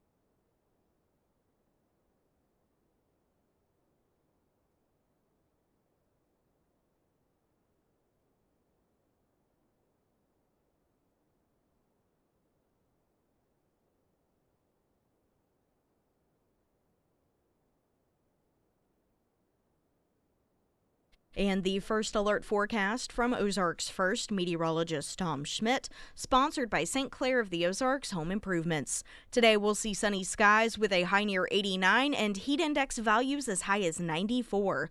Tonight mostly clear with a low around 70. For your Wednesday, a 60% chance of showers after 1 p.m. Otherwise mostly sunny with a high near 87, heat index values as high as 92. And for Thursday, a chance of showers in the afternoon, otherwise mostly sunny with a high near 88.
Hunter Hardscapes and Outdoor, all of your hardscaping needs, landscaping needs, your lighting needs, your drainage needs. We had, I don't know, a month ago or so, it seemed like we just had a tremendous amount of rain in the spring, and that's the time of year. A lot of times you realize where you have maybe low-lying areas in your yard, and you sort of write it off as, well, what are you going to do? Well, you can do stuff about it. It's one of the areas of expertise of Hunter Hardscape and Outdoor. In fact, we read a review from a gal yesterday who said every time that there was a heavy rain, it essentially turned their driveway into a muddy mess, and they just, it's like there was nothing they could do about it. And so they reached out to Daniel Hunter, and he came over and checked things out and said, we can fix this thing. And she said, we've never had a problem since, no matter how bad the rains are.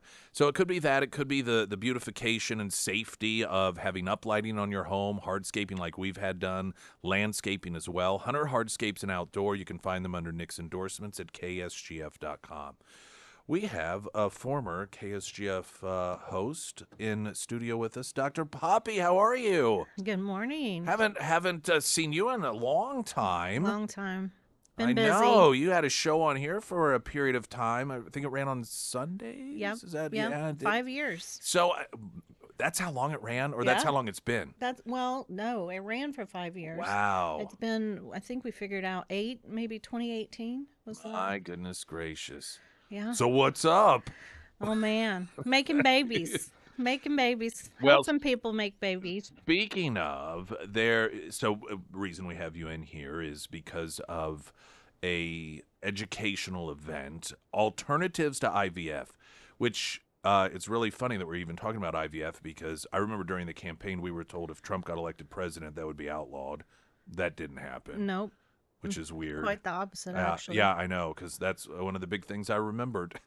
I think that's why Jennifer Aniston really argued.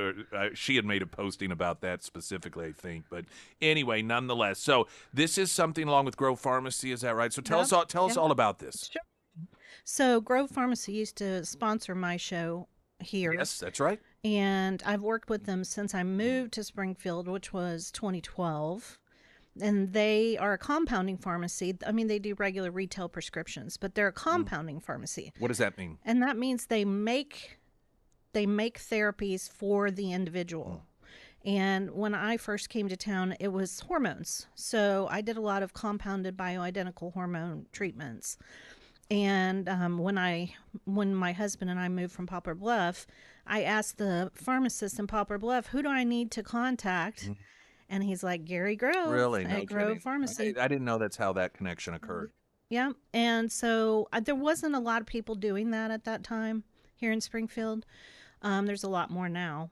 But we established a relationship early on, and he's always been a great supporter of what I do. And,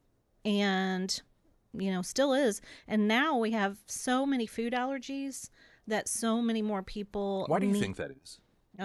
Don't get me started.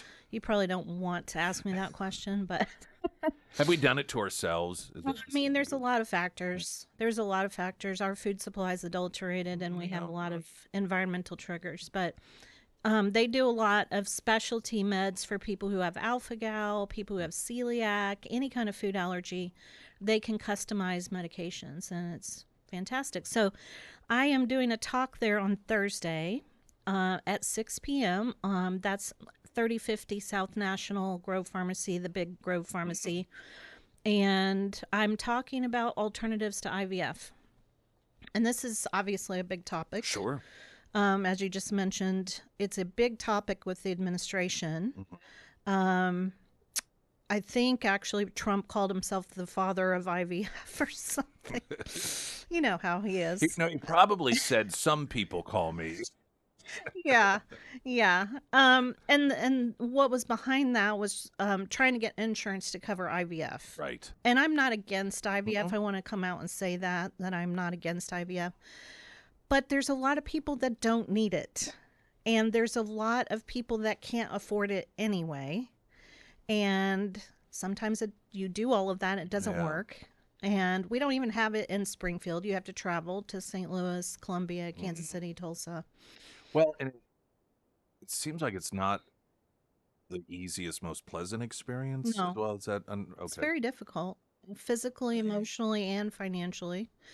So, I've been an OBGYN. September will be 23 years. So I've been in practice for a long time. And I have been very focused on hormones the whole time. And hormones, of course, are essential to life, essential to fertility, reproduction. And so for our fertility testing is the foundation of our fertility evaluation. Is so important. But there's multiple factors that play into infertility. On the male side, female side, infection, there's so many factors. And I take a very sort of functional medicine minded approach to it. I like to look at root causes. I like to do a holistic kind of synergistic treatment plan. We treat the couples as a unit usually, and it's something that I think a lot of people don't even know exists. I believe that. Yeah, yeah. Well, it is IVF. Let me ask you if this is a good comparison. Oftentimes, the way IVF is viewed or treated is similar to maybe prescribing medications for ADHD. It's like jump straight to it instead Mm-hmm. of, hey, maybe there are some other alternatives that can even perhaps natural or otherwise that can also remedy this without automatically going there. But it seems as Yes, if a lot very of time, true. oh, if you can't get pregnant, boom, IVF, that's your option. Yes, very true. And I think the reason for that, so when I was in training more than 2 decades ago, IVF was a thing, but it was like a last resort thing. Okay. And so we did a ton of training. I was very, extensive training in fertility. Nowadays, they're like, oh, you've been trying to get pregnant for 12 months in one day. You need to go do IVF. Right. And then there's lots of women and men who don't even get worked up or have a very inadequate workup. Now, there's some people that get treatments. So I'm not saying nobody does any fertility Right. work. Obviously, that is not true. But as a whole, across the country, this is a national trend. This is not just Springfield. You just have a lot of doctors who are not that interested in fertility. They might do some blood work. They might do a semen analysis. But if there's no obvious reason why there is infertility, and many times there's underlying causes, for instance, endometriosis as a very common cause of unexplained infertility. It's kind of hard to get a diagnosis for that because ultimately it's a surgical diagnosis. And so lots of people that they just don't get adequately worked up, and then they just kind of get shunted straight to IVF. There's certain people that IVF is the only option. There's Yeah. people that don't have their fallopian tubes. There's people that have, structural abnormalities. There's people that have genetic or chromosomal abnormalities, same-sex couples, etc. But you really have a lot of people who have fixable problems. So I see a lot of people with fixable problems. Well, I think one of the unfortunate side effects of the fact that this was politicized during the last presidential election, and I don't even know how it all came about that they suddenly started claiming that Trump was going to ban it, make it illegal. Then it was because of that characterization. At the same time, it was coupled with if you can't have well, they would have these women. I couldn't get pregnant. IVF was the only way I could. Right. And so I think a lot of people believed that that was the only option Right. because of that, the way that it was covered, because of the way that the media made it seem like Trump's going to make sure all these people can't get pregnant because he's going to ban IVF, and that's the only way that you can possibly have a child if you otherwise can't. And so maybe a lot of people who don't want IVF because of cost or religious reasons or whatever have thought, well, we can't have kids, and since that's not an option for us, then I guess we just give up. And so that's why I think something like this is valuable, because it's saying, no, that's not the case at all. There are Absolutely. plenty of Yeah. options and alternatives. I think what happened with the Trump thing at the beginning was that actually it sort of centered around the personhood debate of Okay, embryos as got persons. it. And, obviously that's a big Yeah. contentious debate. And I think that the IVF industry has really done a disservice to a lot of people by minimizing people's ethical concerns about that. And they also have had a lot of problems with creating excess embryos. So if someone goes through IVF and they have 10 embryos and they only want 2 or 3 kids, or maybe 4 or 5 Right. kids, but not 10 kids, then they're left with an ethical dilemma of what to Sure. do with their remaining embryos. And I think a lot of people had issues with it. The IVF industry does not really acknowledge that a lot of people feel that way. All right. So, the event, what is it going to be about? So I it's mean, a I know this, but free event to the community. We're going to have refreshments there, drinks, and we're going to have, members of my staff, members of Grove Pharmacy to talk to people about, compounded hormones, etc. But it's very informal and it's very educational, and I hope to do a lot of question and answer. It's sort of an introductory kind of talk just to let people know what's available here in Springfield. I do fertility work. I help women with miscarriages or other pregnancy complications right here in Springfield. It's much more affordable than IVF. Some people just don't even realize they would be candidates for some of the things we do. So it's educational for the public. do they sign up ahead of time? It is good to RSVP because there's limited seating at Grove, and the number is 417-881-8822 to reserve your seat. But we are looking forward to just having a very kind of friendly, informal discussion. People can come with their questions if they have a family member or a friend who's dealing with this. Hey, grab your friend, come on over. I'm happy to talk to people and let them know what's available right here in Springfield. This Thursday, 6 p.m., Grove Pharmacy on South National. That's it. All right, Dr. Poppy, it's great to see you. Yes, good to see you guys And, again. and then just also people, if they're interested in reaching out to you, because you have a practice here, you do Correct. stuff other than this, right? I mean, just the IVF stuff, but what other sort of things that might be of service to people? So I work with 3 nurse practitioners. 2 are women's health nurse practitioners who do more functional OBGYN. If you have abnormal periods, PCOS, thyroid problems, we also have a family nurse practitioner who sees adults, who sees men, who sees kids. So we provide full spectrum care. Our website is drpoppyandco.com. drpoppyandco.com. I'm on Facebook at Dr. Poppy, and I'm on Instagram and X at Dr. Poppy BHRT. Great to see you again. Thanks, guys. All right, you bet, Dr. Poppy, everyone. Springfield's Talk 1041. I'm Nick Reed.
Emily Johnson, House Theory Realty. If you have any home buying needs, you done got Emily Johnson, House Theory Realty.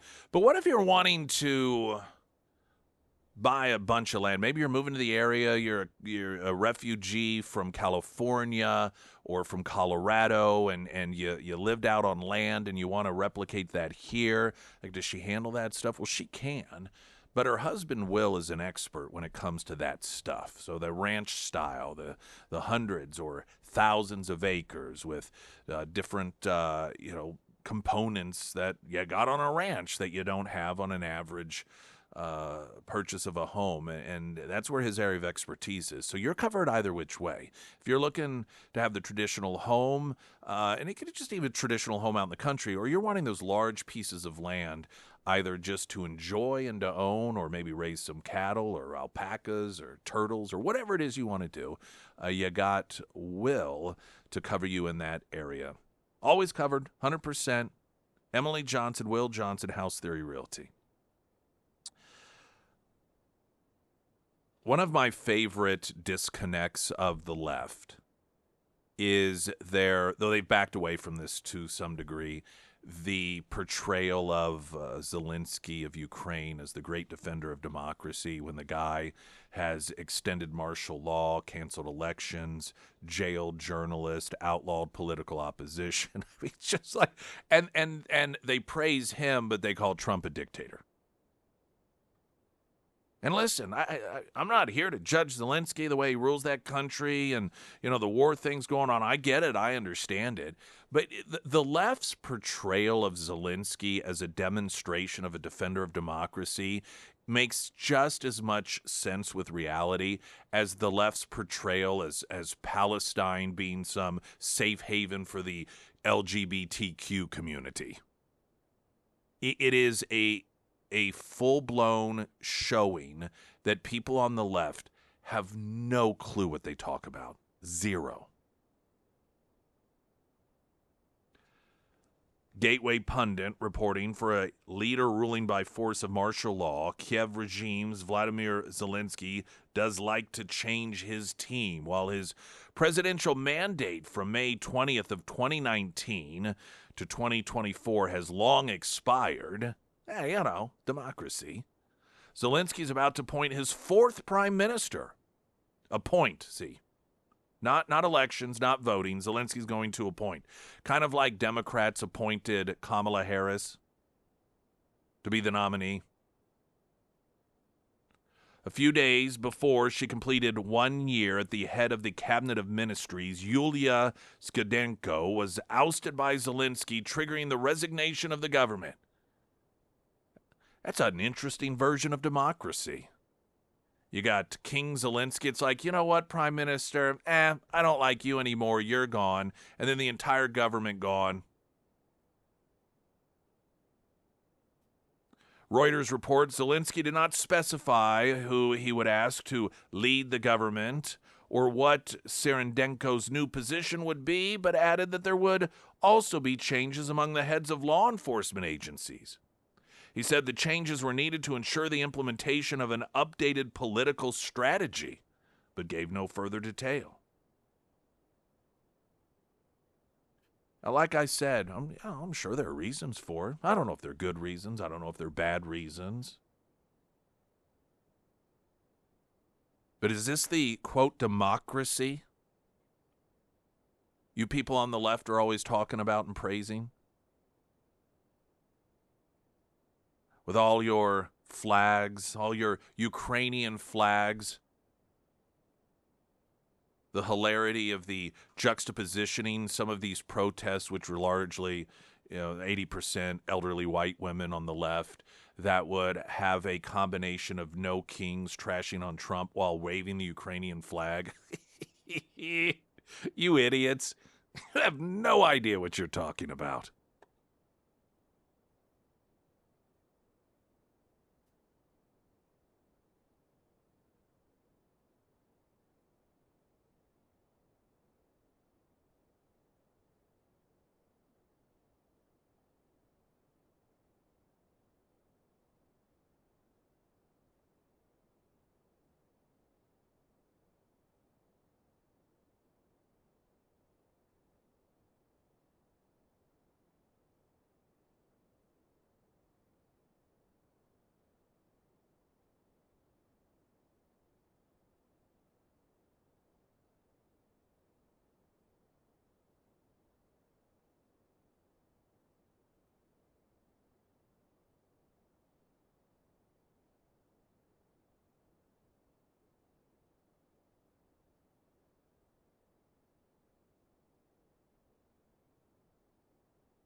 Springfield's Talk 1041, the first alert forecast from Ozarks First meteorologist Tom Schmidt, sponsored by J&S Automotive. Today we'll see sunny skies with a high near 89, heat index values as high as 94. Tonight mostly clear with a low around 70.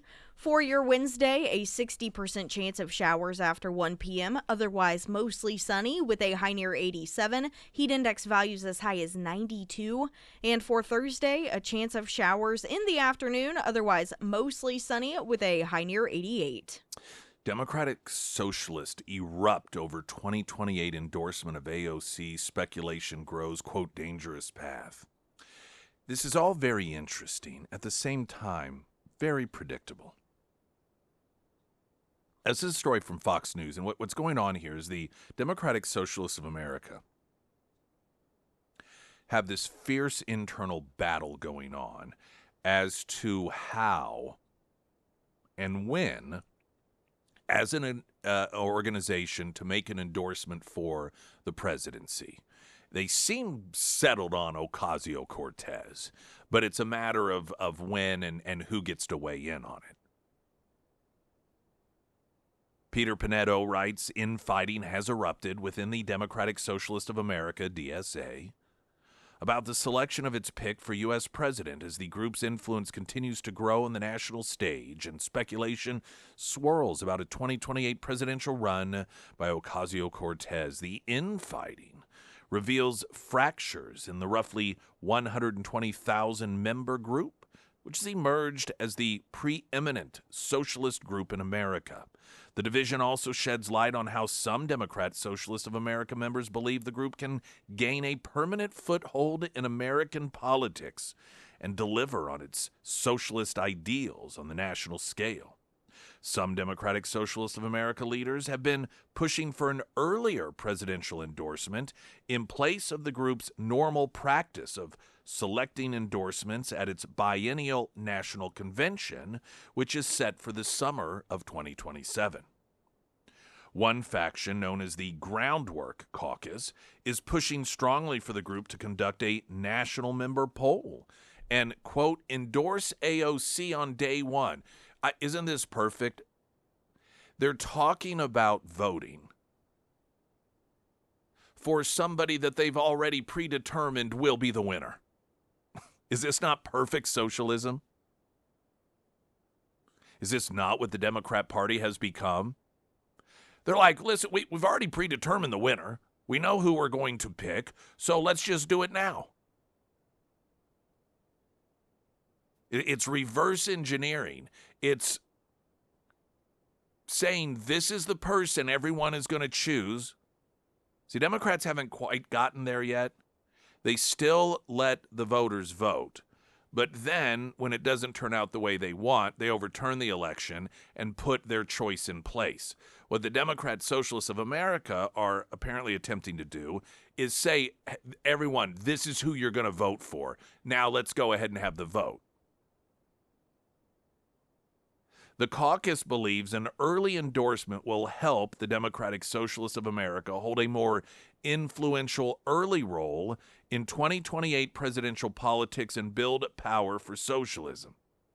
In one online petition, DSA members voice that if we don't have a member poll, we as members will be left out of DSA's most fundamental way of building a democratic strategy. However, in a Sunday 14-3 vote, DSA's National Political Committee rejected a proposal to allow the group's 2028 presidential endorsement be decided through a nationwide all-member poll, according to Canary Mission. So, they're like, we're not going to let people vote. Are you out of your mind? We're okay. We'll tell you who we're going to endorse, okay? The members don't have to have it. This is socialism, fools. If you want to have a say in the nominee that your party endorses and supports, you better go over there to that pesky Republican group. They're the ones that actually abide by their voters' process. In fact, so much so that Donald Trump guy, even when every other high-profile Republican told the voters, you choose him, we're out. The voters did it anyway, and the party respected it. All right? That's not how the Democrats work, and that's certainly not how the socialists work. So instead of, and this is future planning, but instead of allowing their 120,000 members vote to make the decision in a 14-13 vote, they're like, no, we'll do that instead. Thank you. Thank you for your participation. The decision blasted by many DSA members online. Gustavo Gordillo, co-chair of the group's New York City chapter, posted on X that DSA's national leadership just voted to overturn our convention and took away rank-and-file members' right to vote in an all-member poll on presidential endorsement. Yeah, that's socialism. That's how it works. All in the name of democracy, of course. Gordillo added that the committee is taking away our members' right to vote, while NYC DSA, the group's largest chapter, is sending them $2 million per year in dues. These people. No honor among thieves.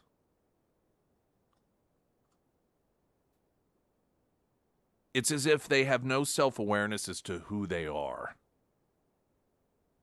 These people do everything they can to disrupt and or rig elections, but then internally, when some of their own do it to get their way, they're just appalled by this. How dare you do this? How dare you overturn this? How dare you take away our right as delegates? This is who you are.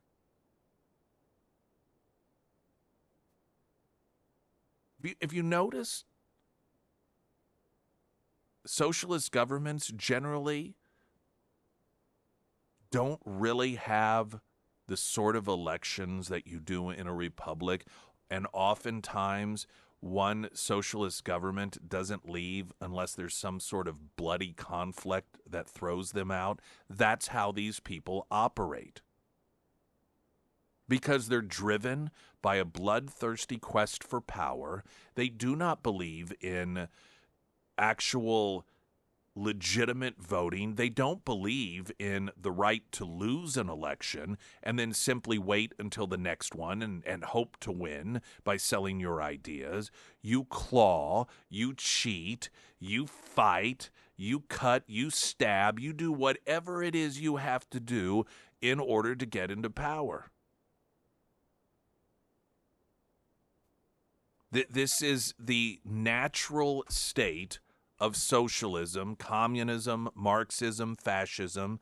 They are all the same idea, and that is, I know, people can get confused about the differences. The only difference is management, style. The ideology and the belief is the same, and that is that you don't have any rights other than the rights that the people in charge afford you. Government runs and decides everything that they want to, and if they decide to leave some things to you, that's up to them. I mean, that's their discretion. If you have any, quote, rights, it's because people in government give it to you. That is the belief system of Marxism, of socialism, of communism, of fascism. It's just different management styles. It's like different denominations in Christianity. You got Methodists, you got Presbyterians, you got Baptists, but they're all Christians. You got socialists, you got the fascists, the communists, but it's all the same religion, and that is government is in charge of your life.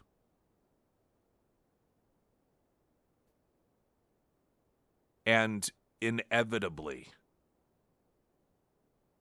when these people start to get a taste of power and they get in positions of power and they get in charge, they increasingly decide maybe a little bit here and a little bit there. Mamdani, for example, when it came to the Supreme Court's decision on immigration and illegal immigration, I think it was the deportations, and he's like, no, we just won't comply. That's how it starts. They just say, no, we won't do it. Well, is somebody going to make them? Then you have that conflict occurring. And eventually you end up with a Cuba. You end up with a Venezuela, with Hugo Chavez. You end up with a Maduro who loses an election and says, you know what? No, I think I'll stay anyway, and just hijacks the country. So watching the people within the DSA, the Democrat Socialists of America, which is, of course, within the Democrat Party, they fight different than Republicans fight. They fight different than Democrats fight, though Democrats are becoming them. The crazy thing that some of these Democrats don't understand right now, they may deny it, but they know their followers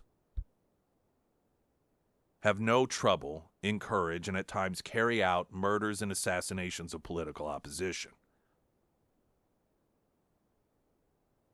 Democrats think, but they think, well, we're okay, though, because we're on the same side. You don't know how much danger you're in when it comes your turn. Because it's those that are in the inner circle that once they began looking at the internals and they start looking at who within the family is problematic, you've got great worries. And I mean this 100,000%. And I think even Republicans recognize that right now, with the temperature of the country and the way that the Democrats have convinced people that the Republican Party is evil and Donald Trump is a Nazi and the world is going to end because of Republicans. And so it's, the Charlie Kirks that get assassinated. It's the Brett Kavanaughs that have attempts on their lives. It's the Republicans at a softball match that are attacked. It's Lee Zeldin when he was running for governor of New York. Somebody attempted to assassinate him. It's ICE agents that left-wing activists try to murder. And so they're like, hey, it ain't us. Oh, you wait. Your time will come. And there is going to be a period, if things continue on the trajectory that they do, that these Democrat socialists are going to begin recognizing some Democrats that are an obstacle to them. And I don't know if some in the Democrat Party have recognized what happens when you have people who believe that they are virtuous in saving the country, and if that means shedding some blood, so be it. And when they see that you are the obstacle to their power, and what makes it worse is that you're supposed to not be, you're supposed to know better. There was a documentary years ago about Hugo Chavez as his time as the socialist dictator of Venezuela before Maduro would take over. And there was an interview with a journalist who was he was a Hugo Chavez guy, supporter. But as a journalist, as Hugo Chavez took power, he wrote some articles that weren't necessarily attacking, but they were honest about, hey, here's some of the things that aren't going so well.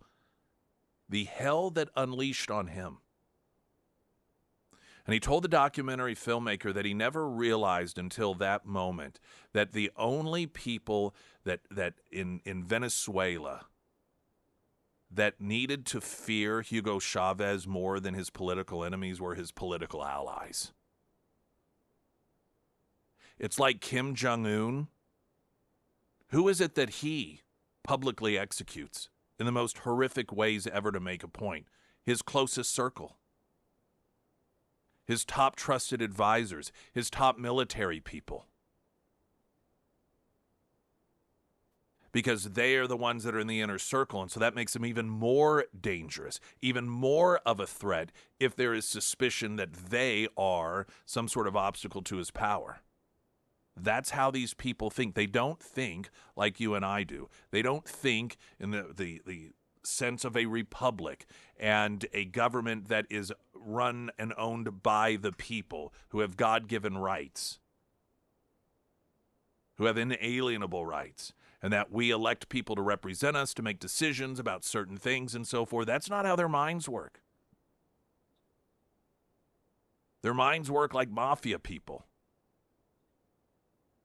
Always conniving, backstabbing, planning. how it is to get to the top, and what people, they're paranoid in their behavior. And the people that you become paranoid about the most are those who are close around you. And this is why the Democrats are going to have a very big awakening at some point when these Democrat socialists start really they're gunning for them right now in terms of some of these elections, and they're having some successes. But it is inevitable. If things continue on the current path, the time will come that they will get frustrated with that slow pace of progress and find that it is not acceptable any longer, that they have to do just a little bit more. Springfield's Talk 1041, I'm Nick Reed.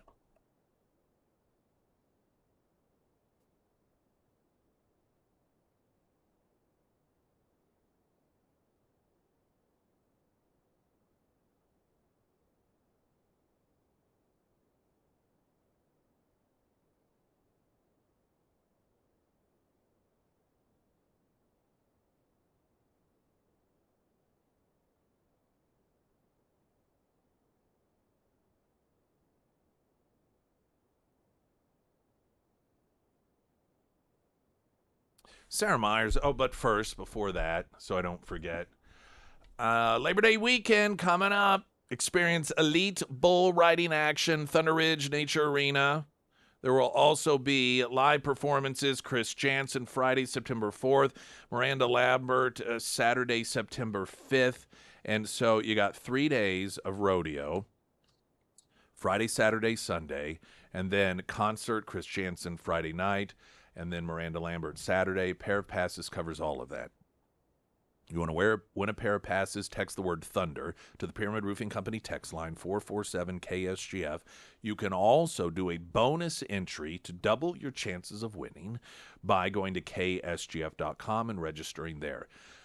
Every day this week, I have a chance for you to win a pair of passes for that event over the Labor Day weekend, and every day will be a different opportunity. So good luck to you, Sarah Myers. Thank you, Foreman Mechanical Heating and Air. Here's your fun fact of the day. Typically, the hottest day of the year in the Ozarks falls around July 25th, which is just right around the corner.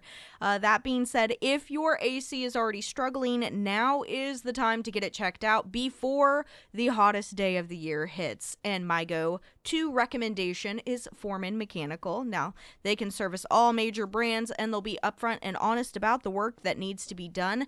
And if it is time for a new unit, maybe even a new mini split unit, they can do that as well. If it is time to have the Foreman team out to your home, reach out to Russell today at foremanmechanical.com, or you can find all of their contact information under the Sarah's Endorsements tab at ksgf.com. There was a story last few days or so, but it's actually sort of a culmination of different stories. And Olivia Rodrigo, she's this pop singer. She's pretty popular. I think she's good. I think she's got a good, clean voice. I don't know if she writes her own songs or not, but she's widely popular. And she actually made headlines a couple of years ago because her audience, it's a lot of preteen girls. I mean, not all, but a lot. You get a lot of 12, 13-year-old, a lot of girls that are not old enough to drive themselves there. And she's really big into the whole Planned Parenthood thing and stuff. And she was allowing or having so-called care packages handed out to girls at her concert that included like Plan B pills and condoms and things like this. And some of these are like 8, 9, 10-year-old girls. So it's kind of like a creepy pervert thing. And there was enough backlash, and because parents knew it was going on because they were driving their kids to these concerts and going to the concerts, and they're seeing, they're handing out condoms and playing, the morning after pills to these young girls. And so the backlash was enough that Olivia Rodrigo announced that she was no longer going to allow the abortion organizations to hand all that stuff out. Only after, of course, there was an uproar over it. So she's really motivated at the announcement that there was going to be, under the Trump administration, funding cut off for Planned Parenthood. Now, to what degree that actually has or is going to happen, I don't know. There's been some back and forth on it. But she cobbled together this tour that is going to have a number of other female artists, and she had made an announcement that a percent of the proceeds were going to go to Planned Parenthood in order to offset the tax dollars that are believed to eventually be or currently are being cut off to Planned Parenthood. Well, good. This is the way it should be. This shows us, this is proof that Planned Parenthood doesn't need tax dollars. Rich people, the 0.0001 percenters, the Hollywood elites, the rich artists that fly around in their private jets, that consider what the annual salary of an American would be as just walking around money, they can pay for it. After all, is that not what we constantly hear from these people anyhow, that the rich should pay more? So I think that this is fantastic. If Planned Parenthood's going to exist and continue targeting black babies for abortion, and she wants to be part of that with, of course, Margaret Sanger, who founded Planned Parenthood, the idea largely was to eradicate black people for reasons she explained at Klan events and so forth. And they still disproportionately put the abortion-providing Planned Parenthoods in black neighborhoods. That's what she wants to pay for and slowly decrease the rate of births of black people in this country, making it a more white country. Okay, Olivia Rodrigo and she and her fellow female artists can do that. But let's stop pretending that they have to have taxpayer dollars when these rich elites on the left are proving that they can pay for it.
All right, Labor Day weekend, lead bull riding action, Thunder Ridge Nature Arena, 3 days of bull riding, Friday, September 4th, and Saturday, Sunday, also Friday, Chris Jansen performing, Miranda Lambert performing on Saturday, and you can win a pair, have a chance to win a pair of tickets for that 3-day Labor Day event by texting the word Thunder to the Pyramid Roofing Company text line 447-KSGF. And for a bonus entry, go to ksgf.com, get yourself registered there. We will talk to you tomorrow from Mingles inside Springfield Livestock for the Wednesday Road Show. And then don't forget, mark your calendars, Friday 4 to 6 Vineyard Market for happy hour. Glenn Beck's next. I'm Nick Reed.